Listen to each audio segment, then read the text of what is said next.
নমস্কার বন্ধুরা, welcome to my channel my fortune story. আশা করছি আপনারা সবাই ভালো আছেন। ফিরলাম নতুন ভিডিও নিয়ে। ভিডিওটি সম্পূর্ণ দেখার অনুরোধ রইল। আর ভিডিওটি দেখে যদি ভালো লেগে থাকে তাহলে প্লিজ একটা লাইক করে দেবেন, আর অবশ্যই সাবস্ক্রাইব করে আমার পাশে থাকবেন, এটা আমার অনুরোধ রইল। তাহলে চলুন আজকে ভিডিওটি শুরু করি। আর এই যে আমি আর আমার সোনা দুজনে রেডি হয়ে গেছি। আজকে মায়ের বাড়ি, ঠাকুরের বাড়ি, দুজনের বাড়িই যাব। আমার সোনার আজকে খুব শরীর খারাপ, জানেন তো, ওর পটি হচ্ছে আর সকালবেলা ওটাই বমি করেছে। তো জানি না কি হবে, ঠাকুরের ওপর ভরসা করে যাচ্ছি। ওর জন্য সারাদিনের জন্য ওআরএস নিয়ে নিয়েছি, আর দেখি কি লিকুইড খাওয়ানো যায়। তো চলুন ভিডিওটা স্টার্ট করা যায়।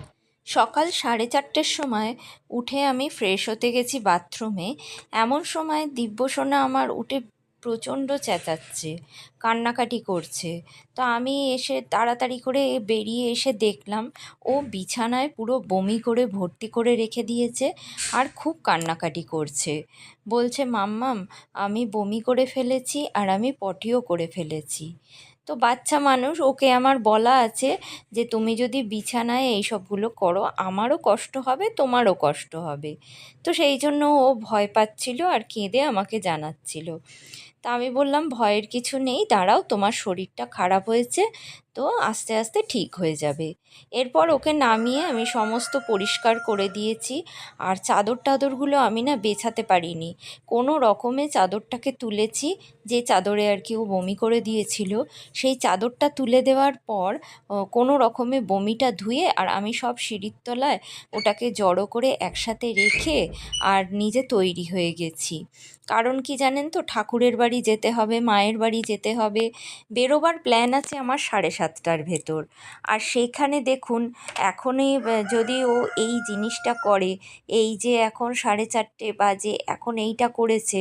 আমার প্ল্যান ছিল আমি বাথরুম থেকে একদম চান টান করে ফ্রেশ হয়ে বেরিয়ে ঠাকুর পুজো করে তারপরে দিব্যকে তুলে রেডি হয়ে যাব। কিন্তু সেটা আর আমার হলো না। কারণ কি জানেন তো, এই সব জায়গায় ধর্মস্থানে যেতে গেলে কি হয়, ঠাকুর না বারবার পরীক্ষা করে, ঈশ্বর সবাইকে পরীক্ষা করে। যে আর ঠাকুর তো বলেই দিয়েছে যে সংসারী লোকেরা 20 মণ পাথর ঠেলে তারপরে কোনো ধর্মস্থানে যেতে পারে। তো এটাই হয়তো আমার জন্য 20 মণ পাথর। কি করব আর। আর বাচ্চা, ওর শরীরটাও খারাপ হয়েছে, বমিটা যখন করেছে সেই বমিটা থেকে এত অ্যাসিডিটির গন্ধ বেরোচ্ছে যে কি বলবো। তো ওকে পরিষ্কার করে দিলাম, সঙ্গে সঙ্গে ওকে একদম ব্রাশও করিয়ে দিয়েছিলাম। ব্রাশ করিয়ে দেওয়ার পর ওকে একটু আমি হজমের ওষুধ খাইয়ে দিয়েছি। হজমের ওষুধ খাওয়াবার পরেই ও করলো কি, বললো, মামা আমার ঘুম পাচ্ছে। তো ওকে আমি ঘুম পাড়িয়ে দিয়ে বাদবাকি কাজগুলো সমস্ত সেরেছি। এই বিছানার চাদর তোলা, সেগুলোকে বমিটা ধুয়ে ফেলা, তারপরে বাসন টাসন ধোয়া, ঘর পরিষ্কার করা, ঘরটা ঝাঁট দেওয়া, দিয়ে পরিষ্কার করে আসা, তারপরে স্নান করে ঠাকুর পুজো করে ওকে ডেকেছি। ওকে ডেকে না একটু মুখ হাতে জল দিয়ে আর ওকে তৈরি করে দিয়েছি। আমি না স্নান করাইনি পুরোপুরি, কারণ ওর শরীরটা খারাপ, যখন বমি করেছে অনেকটা সর্দিও উঠেছে। তো এইবার আমরা কি করলাম, সব রেডি টেডি হয়ে আমরা বাসে করে এলাম তারাতলায় গিয়ে। তারাতলা না, ম্যানটন থেকে আমার মামি উঠেছিল বাসে। তো আমরা গিয়ে মিন্টে মিট করলাম। মিন্টে গিয়ে আমরা বাস থেকে নেমে দাঁড়ালাম। আর আমার হাজব্যান্ড ও উবের বুক করেছিল, উবেরে করে ও আমাদের মিন্টে এলো আর ওখান থেকে আমরা উঠে গেলাম। আর উঠে গিয়ে আমরা মায়ের বাড়ির উদ্দেশ্যে রওনা দিলাম। কারণ কি জানেন তো, ট্রেনে করে যেতে গেলে ট্রেনটা না দেরি হয়ে যেত। তা সেই জন্যই আমরা উবেরে করে আগে গেলাম একটু মায়ের বাড়িতে বসবো বলে। আর এই উবেরে উঠে আমাদের আমি আর মামি দুজনে আমার মায়ের কথাই বলছিলাম যে আজকে আমরা দুজনে আসছি, থাকলে কিন্তু তিনজনে এই পিছনটায় বসতাম আর সামনে আমার হাজব্যান্ড বসতো, আর এইভাবে আমরা চলে আসতাম। তো একজন মানুষ নেই, তার শূন্যতাটা না পদে পদেই পাওয়া যাচ্ছে। মানে তার শূন্যতাটা আমি কিছুতেই ভুলতে পারছি না যে এই মানুষটা আসতো। কারণ কি জানেন তো, লাস্ট পর্যন্ত আমার মা আমার সাথে এসেছে। ইভেন কি আবার হচ্ছে কি, যে কোনো কোনো সময় হতো কি, কেউ না হোক, তুই আর আমি দুজনে মিলে বেরিয়ে যাই। এইভাবে যে বেরিয়ে আসতাম সেই জায়গাটা না আমি পুরোপুরিভাবে উপলব্ধি করছি। এখন কিন্তু সঙ্গে অনেকেই আছে, কিন্তু সেই একটা মানুষের ফাঁকা জায়গাটা ভুলতে পারছি না। মনে হচ্ছে যেন এক বিহনে সকলই অন্ধকার। এইভাবেই চলতে শুরু করলাম মায়ের বাড়ি। মায়ের বাড়ি পৌঁছে গেলাম। মায়ের বাড়ি এসেই, মায়ের বাড়িতে তো দুটো সিঁড়ি, বাঁ দিকে যেদিকে জুতোটা ছেড়ে রাখতে হয় সেই সিঁড়িটা দিয়ে তো ওঠা যায় না, অপোজিটের সিঁড়ি দিয়ে উঠতে হয়। তো ওঠার সিঁড়ি দিয়ে মায়ের বাড়িতে চলে এলাম। তো অন্য বছরের জামাই ষষ্ঠীর তুলনায় এই বছরে দেখলাম জামাই ষষ্ঠীতে মায়ের বাড়িতে ভালোই ভিড় হয়েছে। কারণ হচ্ছে এবারে সানডে পড়েছে তো, ওই জন্যেই মায়ের বাড়িতে ভিড়টা প্রচুর হয়েছে। তো সানডে না হলে এত ভিড় কিন্তু হয় না। যে বছর জামাই ষষ্ঠীর সানডে থাকে না, যেমন গত বছরেই, এত কিন্তু ভিড় ছিল না। আর এই দেখুন মায়ের বাড়িটা আমি পুরো দেখাচ্ছি, কত ভক্ত সমাগম হয়েছে। মায়ের বাড়িতে গত বছর আমি, মা আর ছোটদিরা এসেছিলাম সবাই মিলে। মায়ের কথা আমার এখানেও মনে পড়ছে। আর এই যে জগৎজননী মাকে আজকে লাল পাড় সাদা শাড়িতে সাজিয়েছে, কারণ মা তো মা আর শাশুড়ি দুটো রূপেই একসঙ্গে বিরাজ করছেন। আর ভক্তরা মায়ের পায়ে ফুল দিয়ে গেছেন।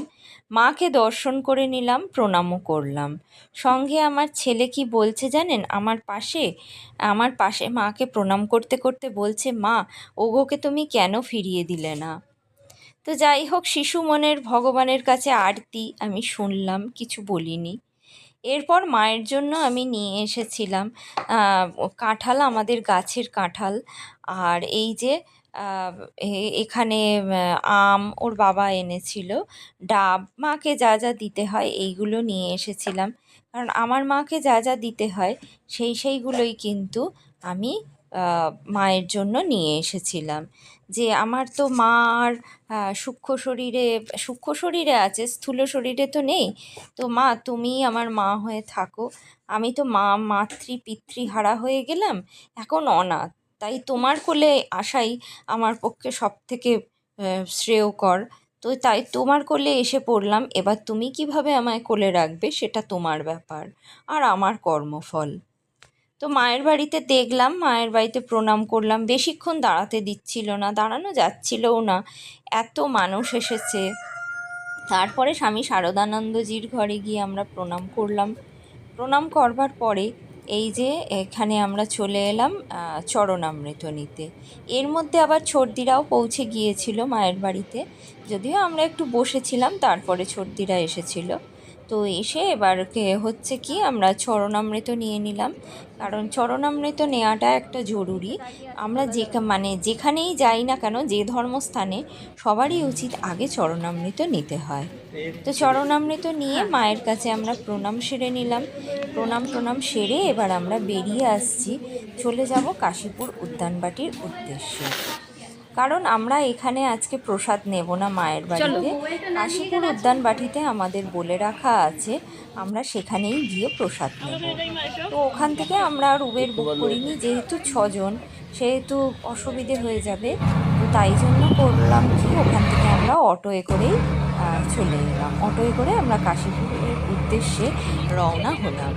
এই যে কাশীপুর উদ্যানবাটিতে যাচ্ছি আমরা সবাই, শুধু কি জানেন, একজনই নেই, আমার মা।